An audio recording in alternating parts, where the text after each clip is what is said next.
Welcome back to Roshni's vlogs. അപ്പോൾ എല്ലാവരും സന്തോഷത്തോടെ ഇരിക്കുന്നതെന്ന് വിചാരിക്കുന്നു. ഇന്ന് ഞാൻ നിങ്ങളെ കൂട്ടിക്കൊണ്ട് പോകുന്നത് ഒരു കുഞ്ഞ് മനോഹരമായ ഒരു സ്ഥലത്തേക്കാണ് കേട്ടോ. അപ്പോൾ ഞാൻ ഇടയ്ക്കിടയ്ക്ക് പോകുന്നതാണ്. ഈവനിങ് ടൈമിലൊക്കെ ഫ്രണ്ട്സിൻ്റെയും ഫാമിലിയുടെയൊക്കെ കൂടെ സ്പെൻഡ് ചെയ്യാൻ പറ്റിയ ഒരു എന്താ പറയുക, നമ്മുടെ വീടിൻ്റെ തൊട്ടടുത്തുള്ള ഒരു സ്ഥലമാണ് കേട്ടോ. എന്നും പറഞ്ഞ് ഇത് പ്രശസ്തമായ ഒരു സ്ഥലമാണോ എന്ന് ചോദിച്ചാൽ അങ്ങനെയും ആവാം, അല്ലാതെയും ആവാം കേട്ടോ. ഇത് നമ്മുടെ തൃപ്പൂണിത്തറ പൂർണ്ണത്രേശ്വര അമ്പലത്തിൻ്റെ ബാക്ക് സൈഡിൽ കായലിനോട് ചേർന്ന് കുറച്ച് സ്പേസ് ഉണ്ട് കേട്ടോ. അവിടെ ഈവനിങ് ടൈം ആയി കഴിഞ്ഞ് കഴിഞ്ഞാൽ ഒരുപാട് ആൾക്കാർ വന്ന് അവരുടെ ടൈം സ്പെൻഡ് ചെയ്യുന്ന ഫാമിലിയോടൊപ്പവും ഫ്രണ്ട്സിനോടൊപ്പം ഒക്കെ സ്പെൻഡ് ചെയ്യാറുണ്ട്. സോ അവിടേക്കാണ് നമ്മളിന്ന് പോകുന്നത് കേട്ടോ.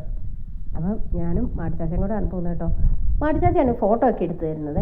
ചുമ്മാ ടൗൺ കാണാൻ വേണ്ടി ഇറങ്ങിയതാണ്. അപ്പോൾ ഈ കാഴ്ചകളൊന്ന് കണ്ട് കുറച്ച് നേരം ഇവിടെ ഇരിക്കാമെന്ന് വിചാരിച്ചു. അപ്പം നല്ല ഒരു ഈവനിങ് ടൈം ആയതുകൊണ്ട് കുറച്ച് സമയം നല്ല കാറ്റുമൊക്കെ കൊണ്ട് നമുക്ക് ഒന്ന് റിലാക്സ്ഡ് ആയിട്ടിരിക്കാം എന്ന് വിചാരിക്കുന്നു.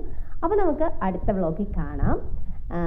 കുറേ നാളായി കേട്ടോ ഞാൻ ഈ വ്ളോഗൊക്കെ ഇട്ടിട്ടേ. അപ്പോൾ എല്ലാവരും ഒന്ന് കട്ടയ്ക്ക് സപ്പോർട്ട് ചെയ്തേക്കണം കേട്ടോ. Okay, bye, see U.